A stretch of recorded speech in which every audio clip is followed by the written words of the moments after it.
Anyone who believes that by their actions, whether it's from the federal level or from the state level or from the legislative, branch in the state or to the executive branch in the state, that if they are banking on Mr. President taking sides in this matter, they are mistaken and they will be disappointed. The president will not do that. All stakeholders to understand that the president will not take sides and that they need to focus in on governance and delivering the dividends of democracy to the people of River State. And that should be their only consideration until the lead up to 2027 when we can start talking about politics.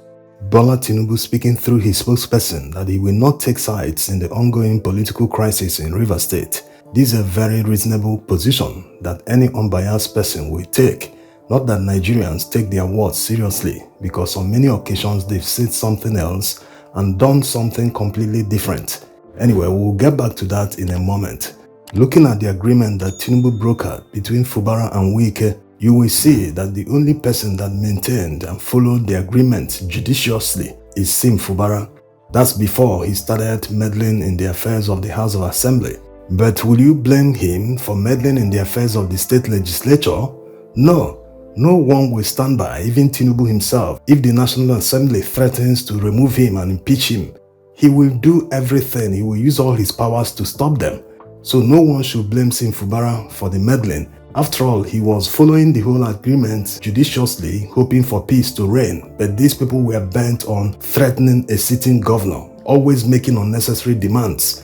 Imagine saying that he should not touch the local government accounts. Where were these assemblymen when Wike used the same accounts? Not that it is right, but everyone knows that all Nigerian governors maintain joint accounts between the states and the local government areas in their state. So it's not a new thing. Despite not being legal, they still do it. So why should they impose such restriction on Fubara?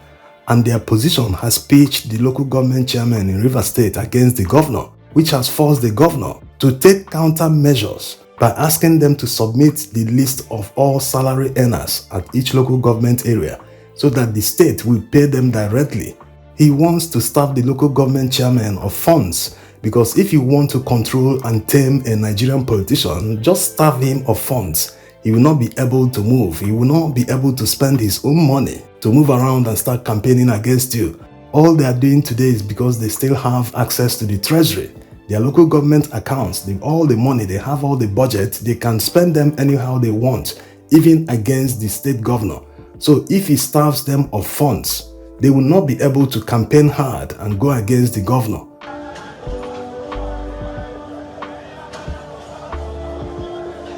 On the other hand, Fubara wants to be in the good books of the presidency.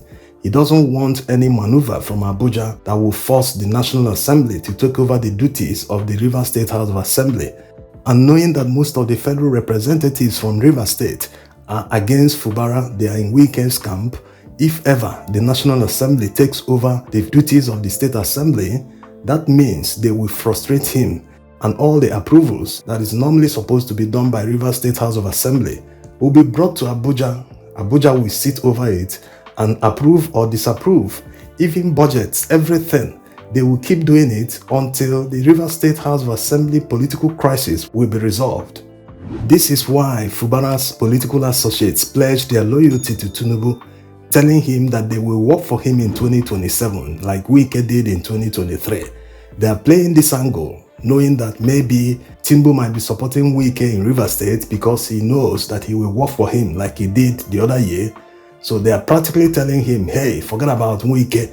We are here on ground in River State. We will do even more than he did in 2027. Not liking this angle they are pushing, Wike's camp has started fighting back already, starting with the APC chairman in River State.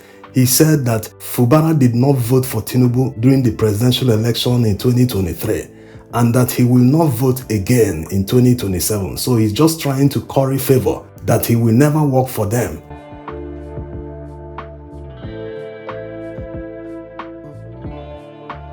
First of all, there's no way the APC chairman in River State could have known who Fubara voted for in the presidential election.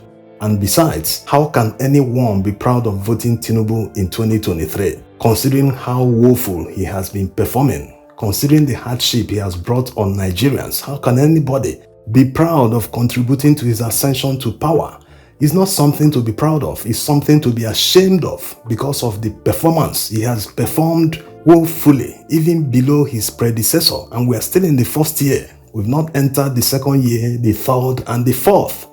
Looking back at how Fubara followed the agreement judiciously, he didn't want to be seen as the person who started immediately fighting his predecessor, someone that made him the governor.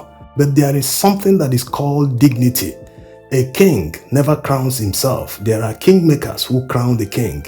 It doesn't mean that the kingmakers are more powerful than the king himself. No, the king is more powerful than everyone in his kingdom. So they are thinking that they will become more powerful than the king after making him the king. That was where they went wrong. It's just like people in the north that are regretting voting for Tinubu. They are saying they won't make the same mistake in 2027. They are saying it because they feel they made him the king. They can now control or say whatever they like. After all, they made him, which he's not taking it. That's why he's shouting down on them that they cannot control him. He will do whatever he feels that is good, whatever he wants to do. No one has any right to tell him what he will do. So he's exerting his own power. In reality, he's more powerful than anyone in Nigeria. So that's how it works. Despite people making someone a king, the people can never be more powerful than the king. This is where there is a problem in Rivers State. The people that made Fubara the governor feel they can control him. Imagine Wike not just controlling the affairs of Rivers State, he also wants to control the party structure at the local government level. He wants all his men to be in the list in the party structure. At the state level, every level in Rivers State, he wants to be in charge politically. Why? That will be very dangerous for Fubara because it means he will not even win the party primaries in the next election. There's no state in Nigeria where the governor doesn't control the party structure. So why should that of Fubara be different? Why does Wike, a former governor who is no longer in government, want to control the party structure of a state? This is a coup. And that's why every unbiased person will always be sympathetic to Fubara because they know that he is under immense pressure from Wike and his associates, which might explain the change of tune from Tinubu and co. And if he really means what he said through his spokesperson, that means it might be a way of telling Wike, hey, back off a bit now. We have a lot of problems in Nigeria right now. Don't add to the problems. You know, trying to tell him that, hey, you are not actually indispensable.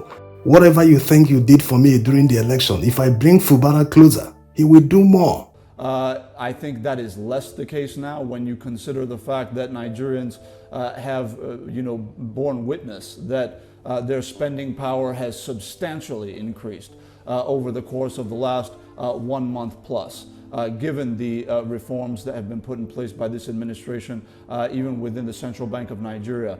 This is the same presidential spokesperson telling a barefaced lie. No, the purchasing power decreased by more than 200%. That's why many companies are leaving Nigeria, because they are not making sales. People think that increase in price, they will cover the cost and losses they make and customs duties and all that. There's a limit to how much you can increase the price of products. When people don't have money, when they become poorer, they can't buy anything. You won't be making sales. You won't be making enough sales when you compare to when the price was cheaper. It's very simple. When people like Dangote are complaining about the Naira devaluation, saying that it is a huge mess they made, what about a poor man that doesn't know where his next meal will come from?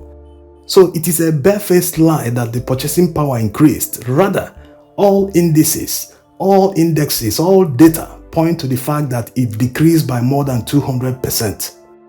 Like the opposition in Nigeria keeps saying, you cannot run a government based on propaganda and lies.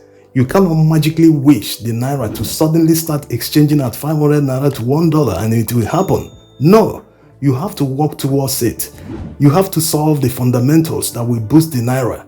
You have to go into serious production that will lead to exports and subsequent earning of more dollars in Nigeria. There's no other way to do it. Trying to boost the Naira artificially doesn't work. Like Nigerians have seen, the few weeks the central bank sold foreign currency to BDCs, they've seen that it's not sustainable. That's why they stopped. And the BDCs have gone back to sourcing foreign exchange from anywhere they can. And like any other commodity or product, you buy and resell at a profit. You cannot buy and sell below the amount you bought it or at cost. So until we do the right thing, we'll always be turning around in circles. Thanks for watching.